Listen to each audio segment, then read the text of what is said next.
y emocionalmente muy tocados, digamos, ¿no? Volvemos a la Plaza de Mayo, ahora con Alejandro Aimú. Alejandro, ¿qué está pasando? Sí, Pablo, te cuento, estoy con José Gliesky, el diputado. José, vos interceptaste el vuelo de los huemules, o sea, te asignó al menos en ese momento ese lugar. ¿Cómo podés vivir el momento de hoy teniendo en cuenta esa tramoya entre esos jueces signados de corrupción? ¿Cómo lo estás viendo hoy? Bueno, a ver, en algún punto ese viaje, independientemente de cómo esa información se dio a la luz, que la verdad que no se da de otra manera que por un hecho burdo, ¿no? Por un sentimiento de impunidad presente en el poder de la Argentina, en el poder económico concentrado, que tiene además su derivación en la subordinación que tiene el sistema judicial y la derecha argentina a ese poder concentrado, personificado quizás en la persona de Héctor Mañeto, pero en todo el Grupo Clarín y La Nación. Creo que ese viaje puso en evidencia algo que todos sabíamos, que ocurría, digamos, subterráneamente. Yo lo vivo con la certeza de que esto iba a suceder también, porque todos lo sabíamos. Recordamos que después de ese hecho, Cristina además hizo su descargo y le dijo a la cara a Mañeto que el 10 de diciembre, el 11 de diciembre del 2023, se iba a quedar sin fuero porque no iba a ser candidata a nada y que quedaba de alguna manera vulnerable a las operaciones del Grupo Clarín, Comodoro Pi y la Corte Suprema de Justicia de la Nación, y ayer también ubicó a cada uno en su lugar. Es una corte que es empleada del poder real de la Argentina. ¿Cómo vivo yo esto? Bueno, con algo de tristeza por momentos, pero sobre todo con mucha responsabilidad, que es como asumo, digamos, mi posición en la política, ¿no? A veces como funcionario, hoy me toca ser diputado, y creo que tenemos una responsabilidad enorme, porque no la tenemos a Cristina para competir en la urnas. Entonces la responsabilidad que nos cae a nosotros, que es una responsabilidad de organizarnos, la responsabilidad de no solamente pensar en esa nueva estatalidad de la que hablaba Cristina hace poco, sino también de pensar en una nueva paraestatalidad. Si Kirchner fue el hijo de lo que ocurrió en el 2001, evidentemente esa figura de Estado presente, de volver a poner en valor la política, de darle otra vez a la investidura presidencial un valor importante, de saber que desde el Estado se puede transformar todo. Me parece que hoy estamos en otra etapa, una etapa que requiere que seamos más empáticos con quienes más están padeciendo. Este modelo que hoy está en la Argentina es un modelo que va a llevar indefectiblemente al hambre de nuestro pueblo, que va a erradicar la clase media y sus valores, y nosotros tenemos que ser conscientes de eso y poner el hombro y el cuerpo sobre todo para poder que esto tenga un saldo organizativo, que no sea gratis, que no sea este acontecimiento que es la confirmación de la sentencia, otra cosa que la chispa que tiene que encender al pueblo argentino en defensa de sus propios derechos. No es en defensa de Cristina, es en defensa propia. Bien, te paso con Pablo Caruso desde el estudio. Hola José, Hola, Pablo. Muchas gracias por este rato. Te traslado una pregunta que nos estamos haciendo con Gaby Radiche desde el comienzo del programa, y habiendo visto algunas escenas mediáticas, a José Luis Espert en una provocación muy fuerte en la Universidad Católica, que no le salió como esperaba. Por otra parte, tenemos cierta preocupación sobre por la convivencia social, digamos, ¿no? Porque en cada conversación política en la Argentina hoy va a aparecer una situación que se volvió realidad, que se venía deseando por algunos sectores y precaviendo por otros. Te quiero preguntar por eso, ¿no? Es un sector que da la discusión política, pero cuando encarcelan a su líder, bueno, hay algo que cambia, nos da la sensación. ¿Cómo lo ves vos? Mira, te voy a decir dos cosas. Yo vengo ahora de la Cámara de Diputados y te voy a contar una anécdota.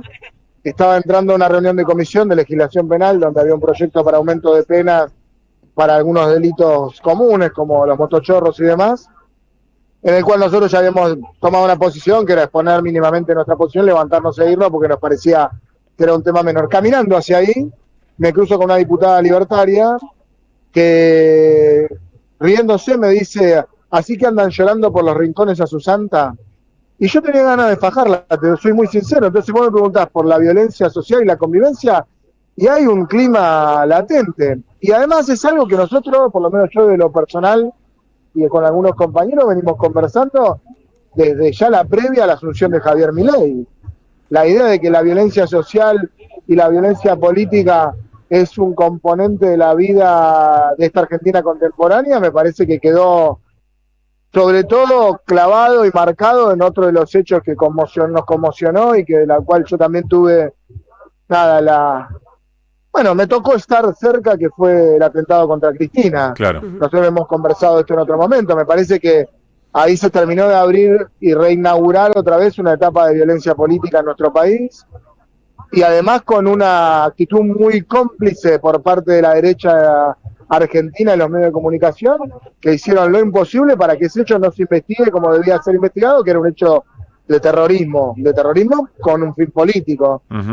Se intentó circunscribir el hecho a los copitos, a restarle importancia. Bueno, eso es lo que sucede. Ahora, si vos me preguntás a mí, yo creo que la única forma de que la Argentina no vuelva a la violencia es que, sobre todo la dirigencia política, se baje del pony, me incluyo, y empecemos a caminar un poquito más los padecimientos, a compartir los padecimientos de nuestro pueblo, que es mucho. El gobierno tiene su efectividad, ha logrado a través de algunas medidas condicionar mucho esa organización política, como la represión que ha sido una constante desde la asunción de Milei y Patricia Bullrich.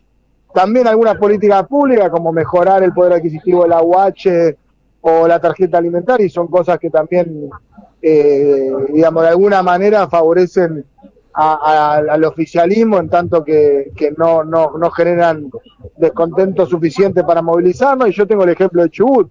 En Chubut se despidió a más del 30% de los trabajadores petroleros y no se prendió una sola cubierta, cuando cualquier mínimo quilombo que había en los yacimientos petroleros generaba un corte de ruta y un caos absoluto en la producción petrolera. El clima es otro, está endurecido y demanda de nosotros mayores niveles de creatividad, más empatía con lo que sucede y más claridad conceptual. Es algo que estamos en la búsqueda, hay que reconocer cuál es la relación de fuerza, pero el temor que vos tenés respecto de la convivencia social y la eventual violencia que pueda haber, con las provocaciones que tiene este gobierno, Spert quizás es uno de sus máximos exponentes, pero yo te acabo de contar una anécdota de vida cotidiana en el Congreso. Sí, claro. Me parece que eso está presente, o sea, y no sé cómo vamos a reaccionar. Yo no garantizo, digamos, una convivencia pacífica, por lo menos de mi parte siempre he tratado de no caer en las provocaciones, pero bueno, también es cierto que las consecuencias no son solamente esta confirmación de sentencias, sino una idea de país que es contrapuesta con nuestros propios ideales. O sea, nos quieren llevar a un país más, entre comillas lo voy a decir y que nadie se ofenda, más latinoamericanizado.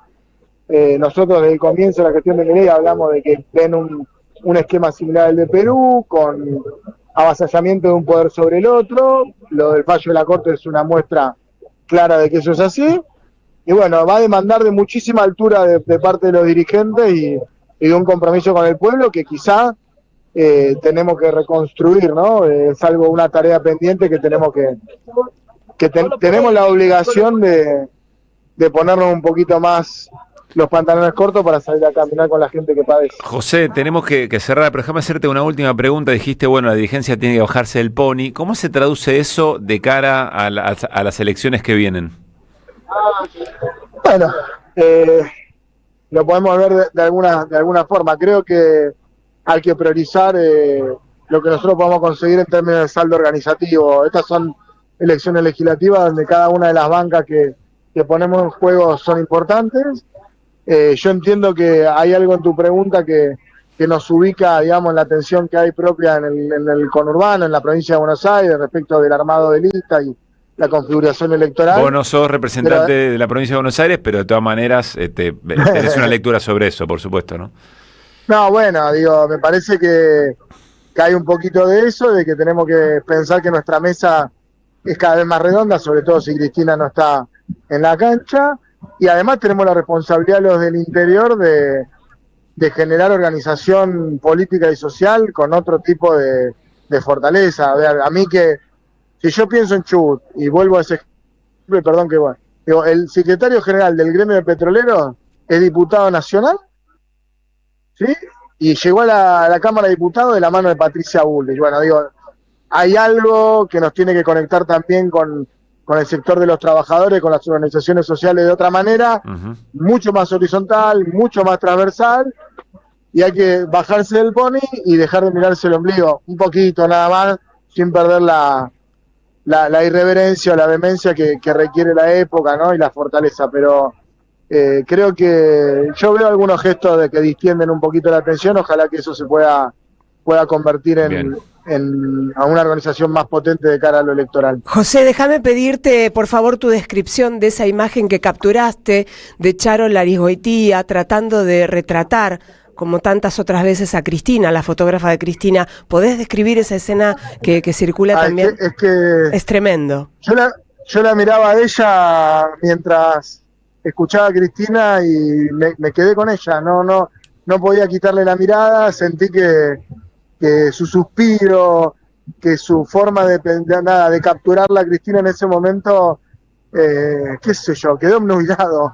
Y lo grabé y justo me preguntó mi novia en dónde estaba y le mandé ese video y me dijo, ¿lo puedo subir? Le digo, mira, sí, me parece que retrata un poco lo que sentíamos todos, ¿no? Un poco de tristeza, mucha admiración, y como le dije una vez a Cristina, las pocas veces que me pude encontrar con ella, vengo acá a tomar algo de tu fuerza para poder seguir adelante. José, un abrazo, gracias como siempre. No, gracias a vos, un abrazo. José Glinsky charlando con nosotros, con Alejandro Emú, allí en Plaza de Mayo. Ale, para cerrar, ¿qué escena tenés enfrente? Bueno, la plaza se sigue poblando de gente que viene llegando de distintas agrupaciones, por supuesto teniendo a los jubilados como el sujeto convocante este día miércoles, y varios legisladores de la ciudad y diputados y diputadas también se han acercado a la plaza, ¿no? Bien, un abrazo grande, Ale, volvemos en cualquier momento. Bien. Tiene la producción la imagen que mencionabas, claro. Y le dale contexto, Gaby. Exacto, que le preguntabas a José Glinsky, ¿no? Exactamente, que es un momento en el cual se ve a Charo tratando de, miren, la fotógrafa de Cristina tratando de hacer su trabajo. Para los que no están en el YouTube, les cuento en la radio, suspira, hace fuerza, trata de enfocar. Fotógrafa, ¿no? Charo Larraizgoitia, sí. E intenta continuar haciendo su trabajo con una emoción que es demoledora. Sí, necesita tener un pulso que su angustia no le permite para sacar la foto. Pero sigue firme frente ahí, al pie del cañón sacando la foto. Es conmovedor el momento. Esto es de ayer. Esto es de ayer a la noche, sí, es exactamente el momento en que se dio a conocer, o a la tarde, sí, cuando se dio a conocer el fallo de la Corte. 5 de la tarde, 24 minutos. En AM